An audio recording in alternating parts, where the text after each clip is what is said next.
Salvar al mundo es posible. La UISEC es pionera en la formación de profesionales en ciencias biomédicas, que trabajarán en la prevención, diagnóstico, tratamiento, contención y mitigación de las enfermedades que afectan al mundo. Estudia y fórmate con nuestros investigadores. Genera el conocimiento que salvará vidas. Carrera en Ciencias Biomédicas. Universidad Internacional SEC. Matrículas abiertas. www.uisec.edu.es. Nos hemos visto trabajar sin descanso, comprometidos y solidarios por el bienestar de los demás. Hoy, somos conscientes de la importancia de su vocación y servicio. Por eso la UISEC presenta su nueva carrera de medicina, que formará a los médicos y profesionales de salud como personas competentes, éticas, vanguardistas e interprofesionales. Con una estructura curricular sólida, generamos la experiencia necesaria para ejercer la medicina y sus ramas acorde a estándares internacionales. Nos respaldamos por acuerdos hospitalarios y convenios con redes de apoyo que acreditan y avalan nuestra experiencia como educadores en la salud. Conviértete en el siguiente héroe del país y del mundo. Carrera de Medicina. Facultad de Ciencias de la Salud.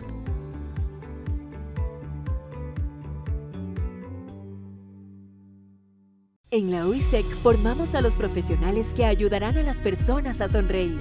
La carrera de odontología UISEC prepara a odontólogos innovadores y emprendedores que van de la mano con los más altos estándares de calidad internacional. Nuestros estudiantes combinan la teoría y la práctica en modernas instalaciones con la guía de los mejores profesionales en el sector. Sé parte del grupo selecto de profesionales que lideran el cuidado de la salud dental de las personas. Universidad Internacional SEC. Personalización en serio.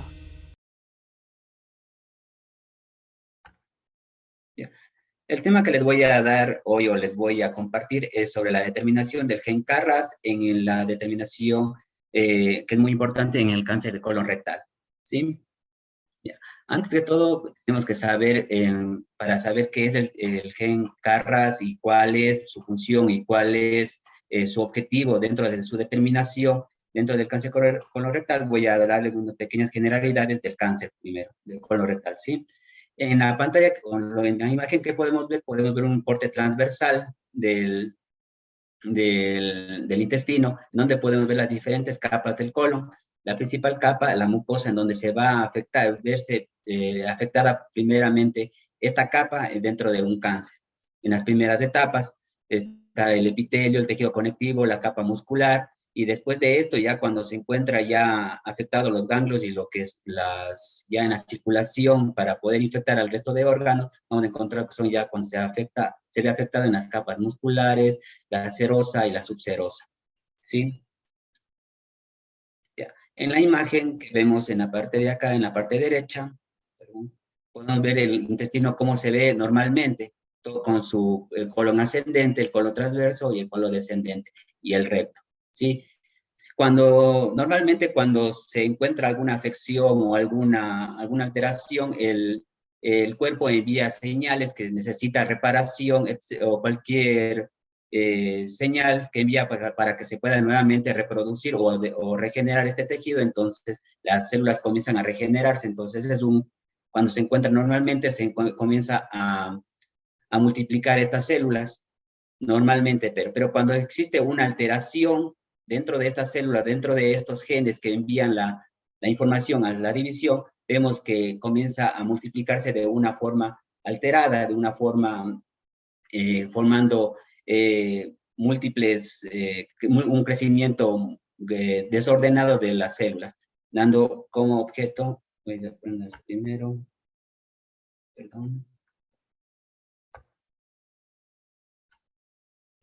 Podemos ver aquí las células, cómo se están multiplicando desordenadamente, produciendo así una formación o un cúmulo de células que se va a ver afectado y va a verse como produciéndose un cáncer, ya una obstrucción dentro del intestino grueso.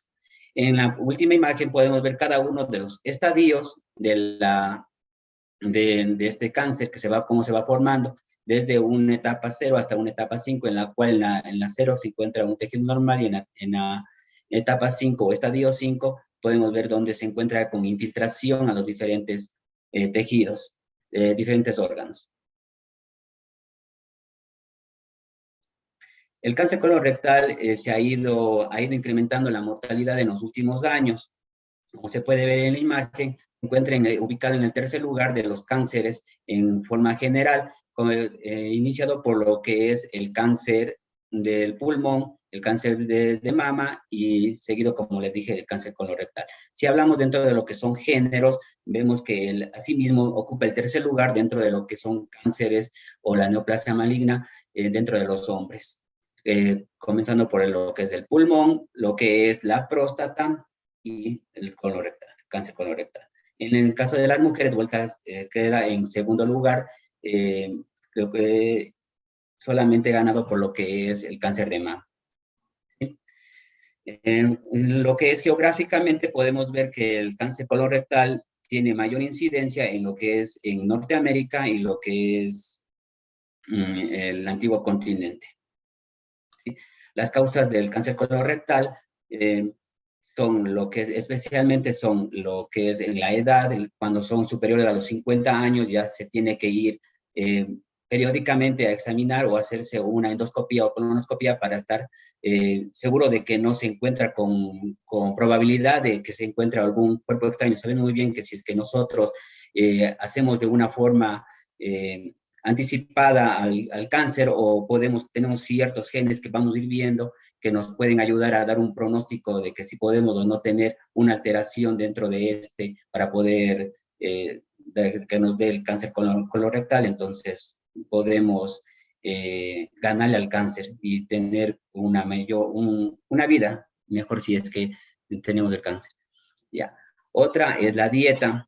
Por ejemplo, cuando las personas comen grasas, comen alimentos grasosos o pobres en fibra, tienen tendencia a producirse un cáncer colorectal.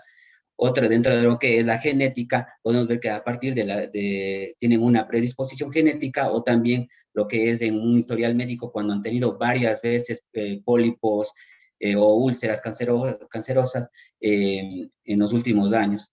O también tienen los parientes, como les decía, en la genética o la herencia, también puede mandar esto, ¿sí? Especialmente también en el estilo de vida, cuando las personas son demasiado sedentarias o tienen el hábito del tabaquismo. Dentro de la clasificación tenemos la clasificación de NM. ¿Cuál es esta clasificación? Que vamos a ver que donde la T nos va a decir lo que es el tamaño, la N si es que presenta o no, presenta o no lo que es afección a los ganglios linfáticos, y la M lo que nos da si es que tiene o no tiene metástasis, o producido o no producido metástasis. Cada uno de estos estadios vamos viendo que en el estadio 1 es en una etapa temprana en la que no se encuentra afectada solamente se encuentra afectada la capa más superficial, que es la mucosa, como te había comentado. En el estadio 2 se va a diseminar la pared del recto o del colon sin traspasar todavía la capa muscular. Y en la etapa 3 se va a extender un poco más profundo hacia los ganglios de la pared muscular, pero sin todavía ser afectados los ganglios linfáticos. Y en la etapa 4 y en la etapa 5 ya vamos a ver que se comienza a afectar los ganglios linfáticos y a su vez también ya hacia los diferentes órganos, como son el hígado, huesos o pulmones. De estos estadios podemos ver que se pueden dividir en 3 formas, cuando son, como les había dicho, en la capa muscular,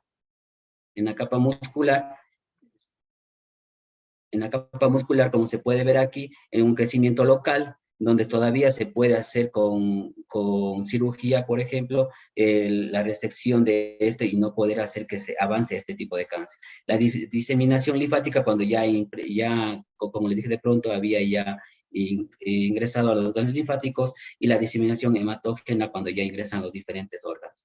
Aquí podemos ver cómo vamos a determinar los diferentes tipos de genes dependiendo de la etapa en la que se encuentre. Por ejemplo, en un colon normal, cuando tiene tendencia a producir un cáncer, podemos detectar o podemos hacer el análisis del APC, el gen APC, en el cual podemos ver que se puede encontrar alterado, ¿sí? Entonces, cuando vemos acá vuelta, cuando ya producen lo que son en un adenoma, podemos encontrar en etapas tempranas del adenoma, podemos encontrar o analizar o hacer la determinación de un gen Carras. Del gen Carras, aparte de eso, los diferentes también otros genes, como habíamos dicho, el APC, todo, no es que significa que solamente en esta etapa vamos a buscar la determinación de este gen, podemos encontrar también los otros genes que se encuentran o no alterados. Y así hasta llegar a lo que da el carcinoma, donde podemos ver y determinar los diferentes genes, ya antes dichos. Ya. En el tratamiento para este cáncer colorectal, primero hay que saber en qué etapa se encuentra. Como les había dicho, ¿para qué? Para poder saber qué tipo de gen y qué tratamiento, más que nada, vamos a tener que brindarle a estos pacientes. ¿Ya? La cirugía especialmente va a ser ocupada en cualquier etapa del tratamiento de una persona. Otros tipos de tratamiento o lo que se lleva es la quimioterapia en conjunto con la radioterapia. Dentro de la quimioterapia se pueden utilizar lo que son el fluorouracilo, la leucovorina y el oxaplatino, o también, esto conocido como FOLFOX, o también la fluorouracilo, leucovorina y el irinotecan, conocido como FOLFIR. ¿Ya?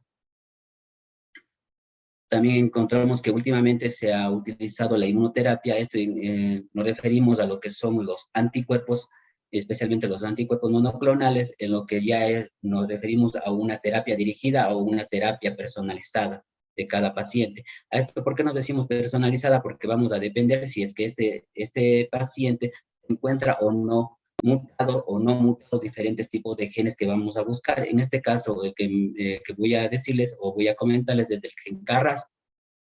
Entre otros genes también, dentro de esta misma vía, vamos a encontrar el EGFR, el Carras ya antes mencionado, el BRAF y la fosfoinositol 3 quinasa. ¿Ya? Los medicamentos que van a contrarrestar o que se van a utilizar en este tratamiento dirigido en esta vía son especialmente el panitumumab y el cetuximab. Como les había dicho, ya uno de los genes que más se utiliza si es que para ver el tratamiento de estas personas o personalizar el tratamiento es el gen Carras. ¿Pero qué es el gen Carras?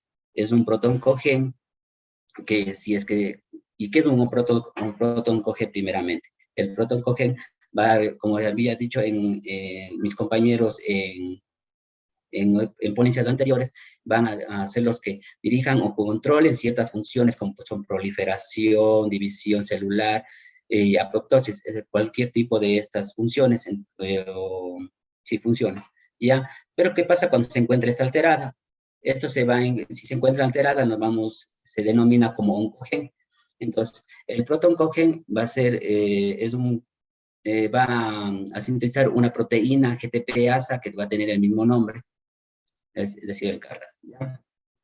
La GTP-asa es una enzima que va a convertir o va a catalizar la GTP en GDP, ya en el transcurso de la reacción.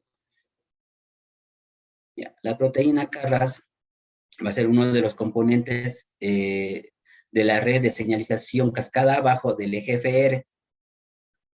Aproximadamente el 40% de los cánceres colorectal van a presentar mutaciones activantes en el gen Carras. Esto quiere decir que nosotros vamos a encontrar una cantidad bastante considerable de este gen para poder nosotros saber si es que tratamos o no tratamos con los medicamentos anti-EGFR.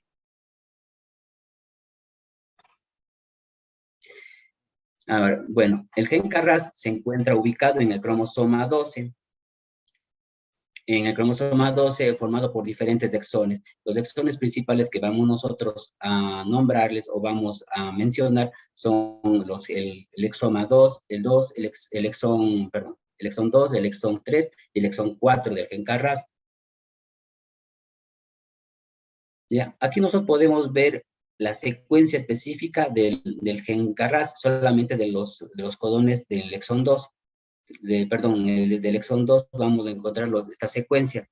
¿Ya? Por ejemplo, en el codón 12 nosotros vemos la secuencia es guanina, guanina, citosina en un gen normal. Este Carras normal va a estar unido a una GDP, a una guanidina difosfato, ¿sí? Va a estar unido a esto y va a hacer un ciclo en el cual, si es que llega una señal de que necesita reparación, necesita división, entonces esta va a activarse, se va a activar por toda la cascada del EGFR, de la máquina SAL, se va a activar toda esta señal y se va a transformar en su fusión activa, que sería el Carras unido al GTP, ¿sí? Esto va a mandar a seguir enviando señales a las siguientes proteínas que se encuentran dentro de esta cascada y dejando ya inactiva, gracias al GAP,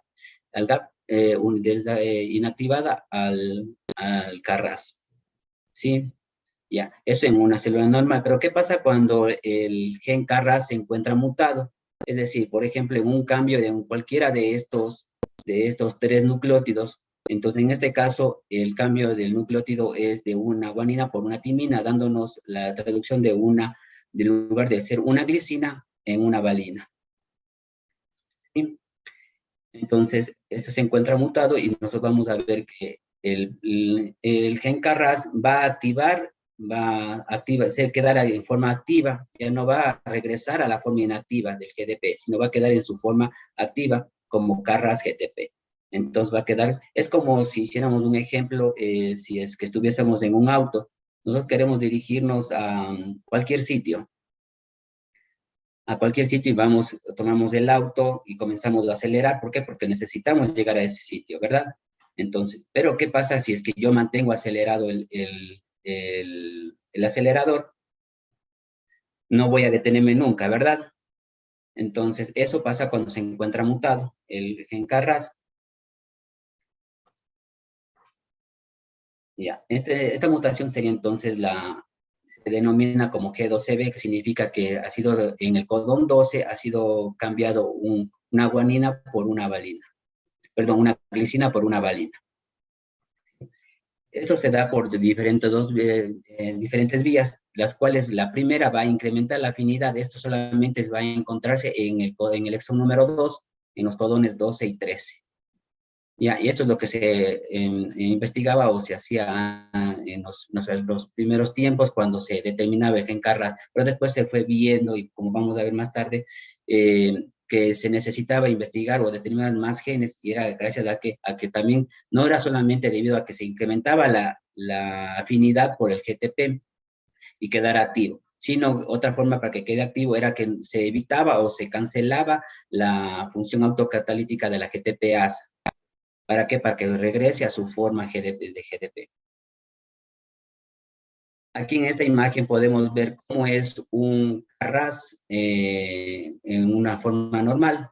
Se encuentra el Carras en su forma GDP, va a fosforilizarse y transformarse en Carras GTP. Esto va a mandar la información o la señal de que se necesita una de células, y inactivándose en ese caso ya el GDP a GDP nuevamente regresan, y esto va a ser un ciclo completamente cada vez que se necesite esta señalización, ¿sí? Pero ¿qué pasa cuando, como les había dicho, si es que encontraba el Carras mutado? El Carras mutado entonces iba a activarse a GDP, pero ya no iba a regresar a GDP. Entonces iba a quedar una constante activación y una constante proliferación de células, en este caso células neoplásicas. En una forma más gráfica podemos ver que aquí llega la señal al receptor de tirosinquinasa, que es del EGFR en este caso, manda la señal al GRB2 SOS, y a su vez van a activar al Carras. El Carras en su forma GDP se va a fosforilizar, como les dije anteriormente, va a pasar a Carras GTP, va a enviar la señal a los demás proteínas, en este caso a la vía RAF, se va a enviar la señal y va a quedar nuevamente inactivo el Carras, dejando nuevamente su forma GDP. Eso como decía, en una vía normal, cuando el gen no está mutado. Nosotros le conocemos como wild type, ¿sí? ¿Qué pasa? Pero cuando se encuentra mutado, entonces asimismo va a llegar la información, va a llegar el GRB2 SOS, va a activarse el GDP Carras, se va a activar, pero ¿qué va a pasar? No se va a enviar la señal. Queda entonces activada en ese momento lo que es la GDP y va a quedar en este momento, como les decía en el ejemplo, va a quedar como el acelerador encendido, presionado, ¿sí? Esa es otra forma de ver cuáles son cada uno de las proteínas dentro de esta cascada, máquinas en donde se encuentran y de cada uno de los genes que pueden ser alterados o mutados frecuentemente, como son el EGFR, dentro de esta misma vía, la vía del RAS, RAF, el MEC, el RK y todo lo que es la vía conocida como el MAP quinasa, ¿sí? Aquí otros genes que también que están incluidos o están involucrados dentro de lo que son el cáncer colorectal. Todos estos van a ayudar al crecimiento, proliferación de la célula.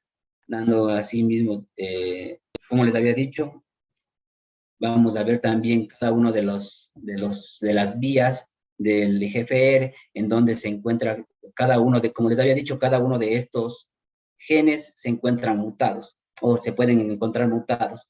Entonces, ¿pero en qué partes anatómicas se pueden encontrar mutados? Por ejemplo, el EGFR, haber una sobreexpresión del EGFR en cáncer colorectal hasta un 77%. En cáncer del páncreas puede encontrarse hasta un 50%. En cáncer de pulmón hasta un 80%. En los diferentes genes, como son el RAS, en el cáncer colorectal, como les había dicho, en un 40%, en el cáncer de páncreas un 90%, se va a encontrar también en cáncer de tiroides papilar, cuando es de un 60%, y en cáncer de pulmón un 30%. ¿Ya? Otros genes que también son importantes dentro de esta vía cuando se quedan activos es, por ejemplo, el BRAF, que se encuentra en el cáncer colorectal en un 8 al 10%, en un melanoma hasta un 70% y en un cáncer de tiroide en un 50%. Estos genes son muy importantes debido a que cada uno de estos van a tener sus propias, ¿cómo les digo? Unas propias activaciones en las cuales, debido a que si se activan estas en cualquier parte de la vía, va a llevarnos a una proliferación incontrolada de las células.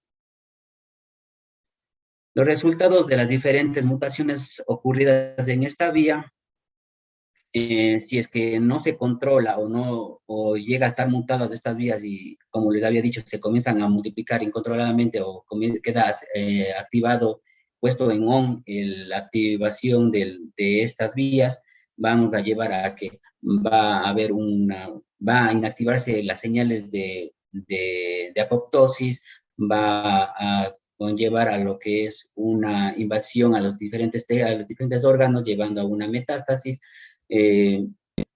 va a comenzar a una angiogénesis y especialmente van a evadir lo que son la apoptosis de las células tumorales. Entonces, obviamente va a haber un sobrecrecimiento de la masa celular y lo que nosotros conocemos como cáncer.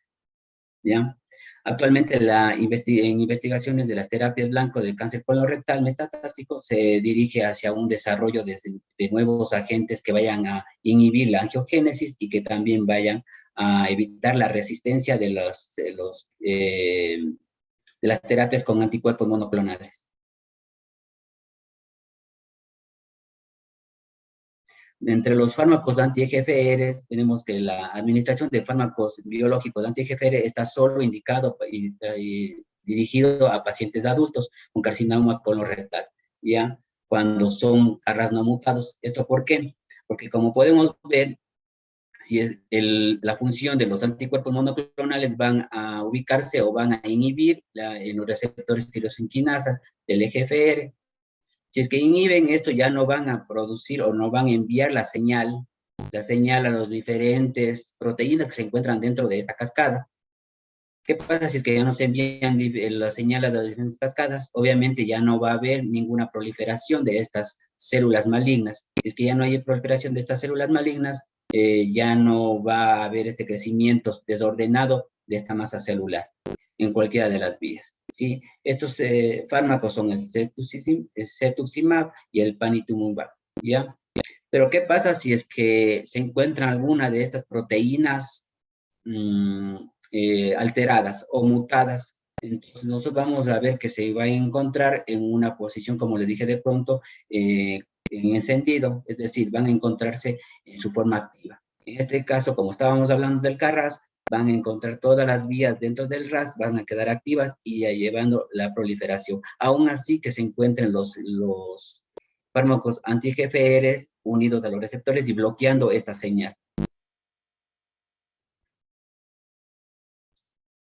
¿Ya? Detección de mutaciones en el GCARAS va a permitir seleccionar a aquellos pacientes que puedan beneficiarse o no con el tratamiento de los fármacos anti-GFR.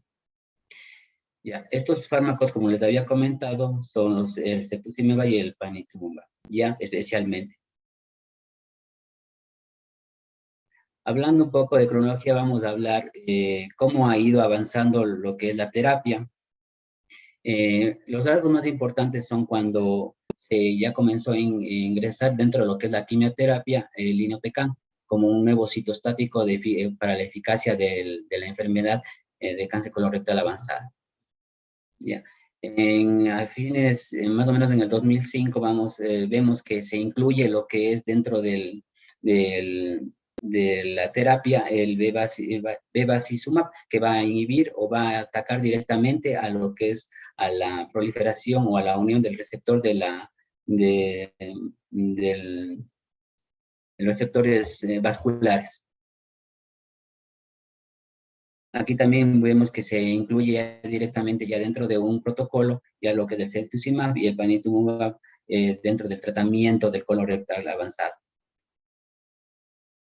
Ya, en el 2013 en adelante comienzan a añadir diferentes antiangiogénicos, es decir, van a evitar la angiogénesis, eh, así para ayudarnos dentro de lo que es el tratamiento del cáncer colorectal. Entre estos encontramos como el aflibercept y el ferorafenib. Como les dije, el CARRAS no es el único gen en los cuales se va a determinar para ver la terapia del cáncer colorectal.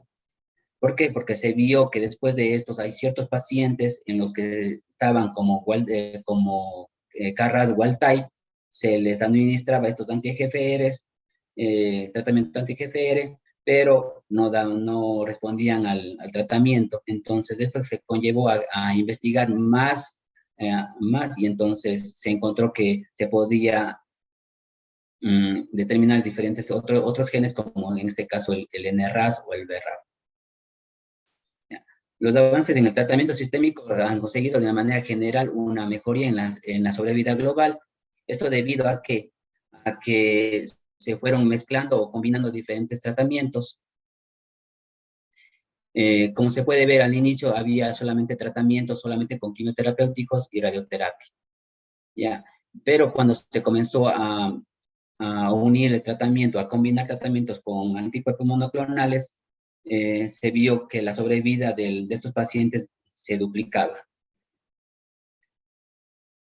Estos anticuerpos monoclonales, que los más importantes tenemos del bevacizumab, el cetuximab y el panitumumab, y donde vamos a ver que la diana o el target o a dónde estaba dirigido estos medicamentos eran dirigidos del bevacizumab a la angiogénesis, evita la angiogénesis, mientras que el cetuximab y el panitumumab iba a estar dirigido directo a la inhibición de las señales del receptor epidermal.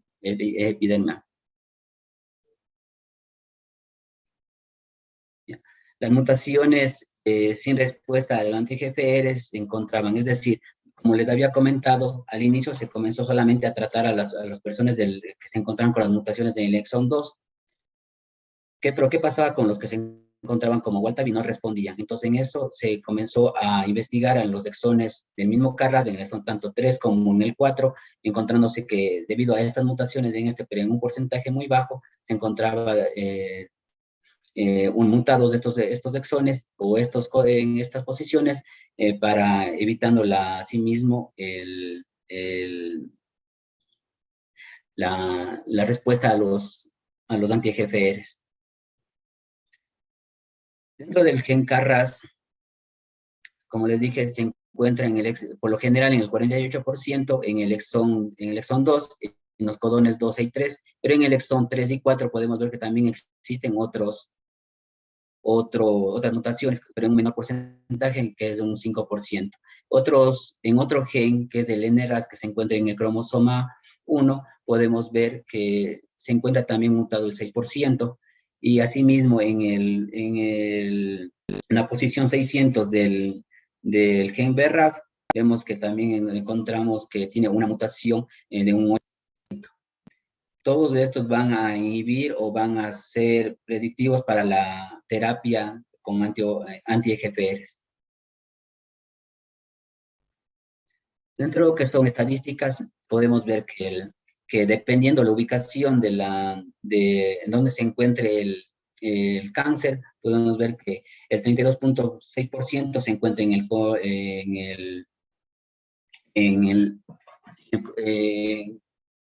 lado en el colon ascendente, y un 37.7% en el colon descendente, y en 44.9% en el recto. ¿Sí?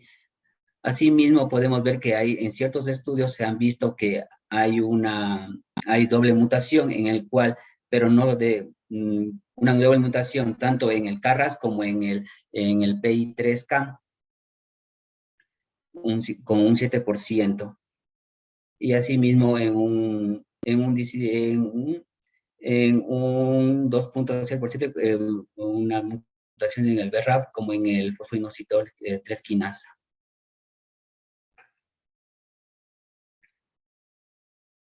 En la distribución podemos ver que, dependiendo del estadio, se encuentran más mutados en lo que son el KRAS y en el NRAS en el estadio 4 de la enfermedad. Dentro de lo que es el diagnóstico, vamos a ver que todas estas mutaciones se van a detectar dentro de lo que es un laboratorio. Las muestras que van a ser receptadas pueden ser biopsias, tejidos frescos o congelados, o incluidos también y fijados en parafina. ¿Ya? Todo esto el patólogo va a evaluar cada una de estas laminillas, viendo cuáles son las células, si se encuentran con células cancerosas y viables. Esto va a ser enviado directamente al laboratorio, en donde se va a realizar los diferentes cortes de estas láminas, de estos bloques. Se van a hacer los cortes y vamos a hacer la extracción de cada uno del ADN de estas muestras. Pueden ser técnicas manuales como técnicas automatizadas. En las técnicas manuales vamos nosotros a obtener, como decía, estos cortes, vamos a ponerle en un tubo de Pendor. Estos tubos de Pendor vamos a retirarles la parafina con Silol, y hacer después un lavado con alcohol etílico absoluto, tanto de la parafina como de los inhibidores del Silol. Sí, entonces, teniendo ya nosotros este tejido, vamos nosotros a hacer lo que es la lisis. Vamos a lisar las células, haciéndonos que se libere nuestro ADN. Después de haber liberado nuestro ADN junto con la proteína SACA, vamos a hacer una purificación dentro de lo que son estas técnicas, como son perlas magnéticas o por medio de columna. Cuando nosotros tengamos ya nuestro ADN totalmente puro y que se pueda cuantificar, nosotros tenemos que cuantificarlo dentro de diferentes esquemas, como son, por ejemplo, diferentes equipos, como son el qubit, diferentes tipos de equipos. ¿Ya?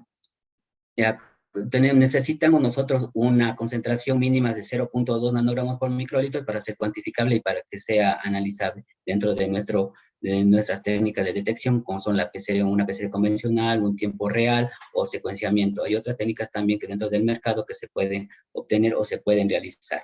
¿Sí? Aquí podemos ver cada una de las técnicas con las que se puede utilizar. Como podemos ver, este es un tiempo real donde se pueden ver cada una de las curvas que al final de nuestro procedimiento, nuestro análisis, podemos ver si se encuentra mutado o no. Obviamente también tenemos que incluir aquí un control negativo y un control positivo para validar nuestra corrida. Dentro de lo que es secuenciamiento, vamos a poder ver lo que es la secuencia de cada uno de nuestro gen CARRAS, y si comparando con un gen de referencia en el cual vamos a ver si es que se encuentra mutado nuestro gen, ¿sí? Hay otras técnicas, por ejemplo, de hibridación, por ejemplo, que en donde se encuentra en una matriz de células en la cual se encuentran pegados las secuencias que nosotros necesitamos de cada una de las mutaciones, y para ver si es que se encuentran o no estos tipos de mutaciones. Ya, tanto de cada uno de los codones, tanto el codón 12, TC, o de los que, como les había nombrado, del codón también del exón 3 y 4. Aquí podemos ver algunas de las mutaciones que se pueden encontrar dentro de esto, como son, por ejemplo, la glicina por alanina en el codón 12, viendo que se encuentra reemplazado una guanina por una citosina, ¿sí? Y así sucesivamente cada una de las mutaciones. Yeah. Una de las principales técnicas que nosotros utilizamos es en tiempo real.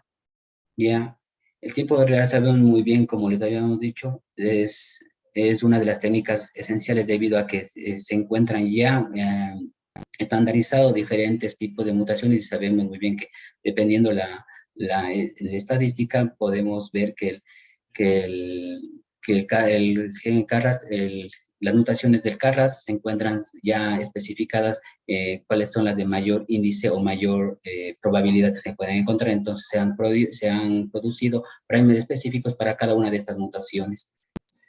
Para la reacción de la cadena polimerasa, nosotros necesitamos, como les había dicho, los primers específicos, nuestra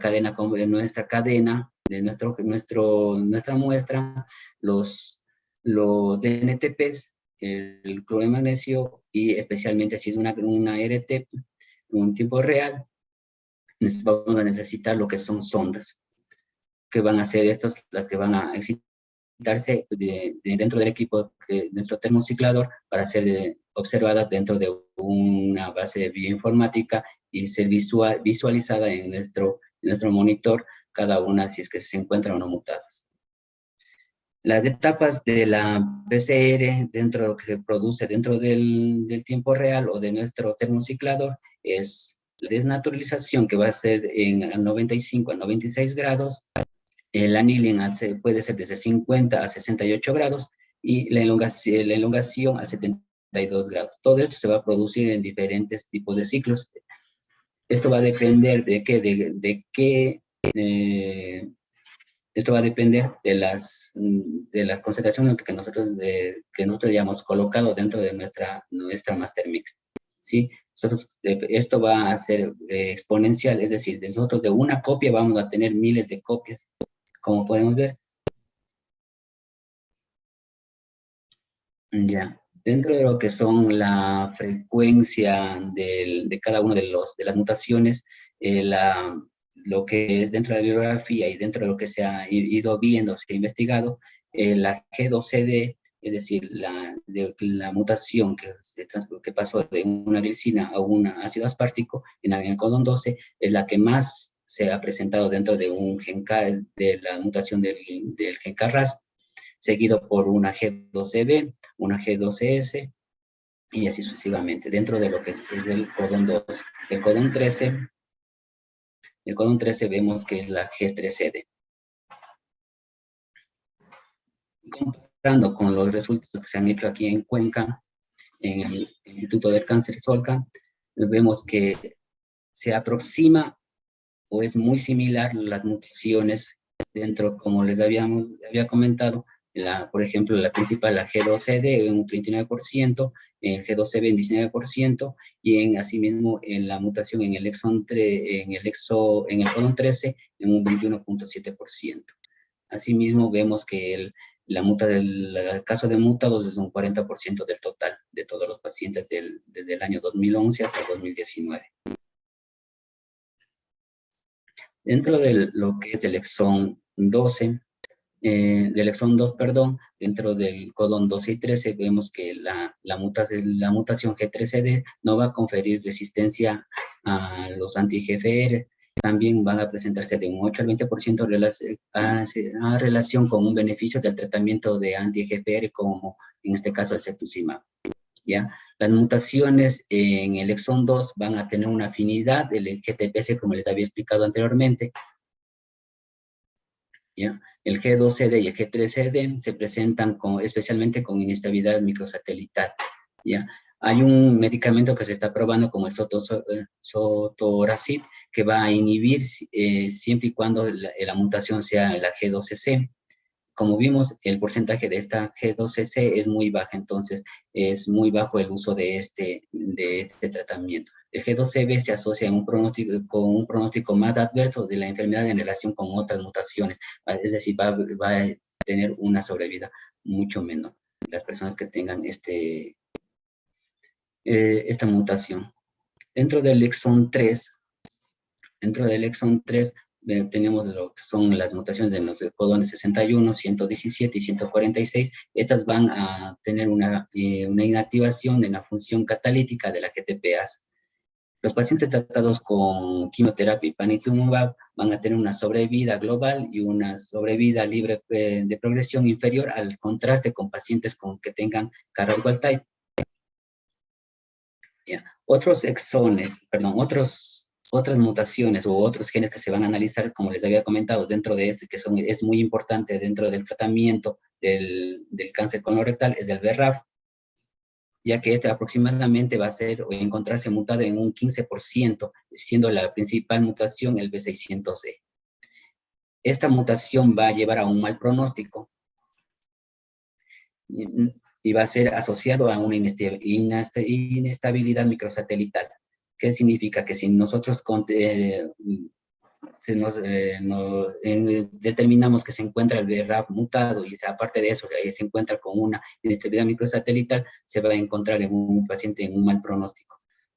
¿Ya? Este es mutuamente excluyente, tanto el KRAS como el BRAF y el NRAS van a ser mutuamente excluyentes. Significa que ninguno de estos va a poderse encontrar. Si el uno se encuentra mutado, el otro no. ¿Sí? No es como en el caso del fosfoinositol 3 quinasa, que se puede encontrar también mutado el BRAF y el fosfoinositol 3 quinasa, igual que en el, tanto en casos como les había comentado anteriormente. ¿Ya? Mutaciones en otros genes como el fosfoinositol 3 quinasa pueden influir en una respuesta anti-EGFR. Por ejemplo, el afibercept, que es un que está contra la angiogénesis, va a bloquear la actividad del VEGF-A, de alfa y VEGF-beta. ¿Ya? El regorafenib va a ser un inhibidor de las multiquinasas, entre ellas va a ser la VEGFR, o sea, el receptor del VEGF, y la oncogenesis de los genes KIT, RED y BRAF. Ya que ahí existen múltiples o muchos genes dentro de esta cascada de las tirosinquinasas, vamos a ver que no solamente va a ser la determinación de un solo gen el único determinante para una terapia, sino múltiples genes en los cuales van a llevar cuando, dependiendo de esto, va a ser tratados con los anti-EGFRs o no, llevándonos a una efectividad o no, pudiendo así mismo mezclarse o combinarse diferentes medicamentos para evitar o así mismo vencer la resistencia de estos medicamentos, a estos medicamentos. Eso sería todo. Muchas gracias.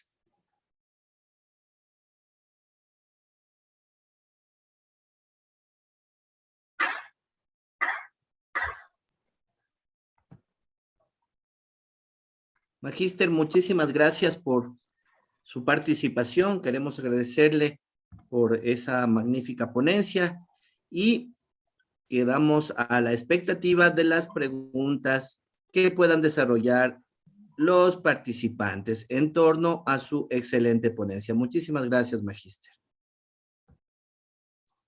¿Listo? Mientras escriben, es importante mencionar algo, que el cuestionario va a estar habilitado desde el 20, solo voy a confirmar, Desde el miércoles 22 está abierto ya el cuestionario para que puedan, por favor, solucionar. Una pregunta por interno, magíster. Excelente ponencia. Una pregunta. ¿El gen Carras tiene alguna relación con la inestabilidad de microsatélite? A ver, ¿sí me escuchan? Sí, ya. Sí, magíster. Sí, tiene relación directa. Como les había dicho, si es que los pacientes se encuentran con una mutación en el gen Carras, va a llevar o va a inhibir lo que es la respuesta de los anti-EGFR. Los microsatélites también van, pero es una relación, como les diré, contraria. Entonces, si es que el EGFR, si es que el Carras se encuentra mutado y se encuentra los microsatélites, hay una estabilidad microsatelital alta, no va a haber respuesta a los anti-EGFR y viceversa. Otra pregunta que nos hacen, magíster, es, ¿el Carras está involucrado en otros cánceres? Claro, como les había mostrado en una de las diapositivas, se encuentra especialmente en el cáncer del páncreas, por ejemplo, se encuentra en un porcentaje muy alto. También podemos ver que se encuentra en el cáncer de pulmón y en diferentes otras, pero con menor porcentaje de actividad.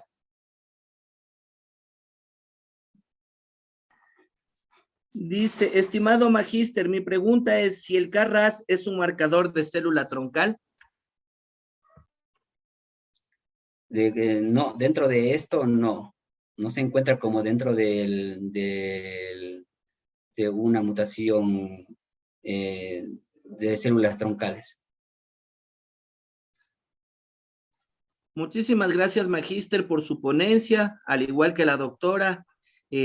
Le hacemos la cordial invitación para que luego del evento podamos estar retroalimentando sobre sus impresiones acerca de este congreso, ¿no? Que es el primer congreso en su tipo, ¿no es cierto? Y queremos que siga mejorando y sus aportes como ponente, sus apreciaciones, sus sugerencias nos caerán de maravilla para seguir promoviendo lo que es la descentralización de la ciencia y obviamente los nuevos avances en temas oncológicos. ¿Nos podría ayudar con sus palabras finales y obviamente la invitación para que sigamos atentos a los eventos que podamos hacer, a los cuales ya de antemano le digo, estimado magíster, usted está invitado? Primeramente, muchas gracias por la invitación a haberme integrado adentro de este proyecto que era el congreso, el primer congreso de oncología. Primeramente por eso, agradeciéndoles. Segundo, que es muy bueno que se vaya ampliando dentro de lo que son informaciones o son cada una de estas aportaciones de cada uno de los temas que se han dado dentro de este congreso para que cada una de las personas que se encuentran al otro lado del computador y nos están escuchando, puedan ver y ir viendo que no solamente se puede quedar en un solo, quedarse así, nada más, sino seguir implementando y con información de cada uno de nosotros, poder ir implementando y ir creciendo cada una de lo que es la familia de la medicina y más que nada en bien del paciente, ¿no?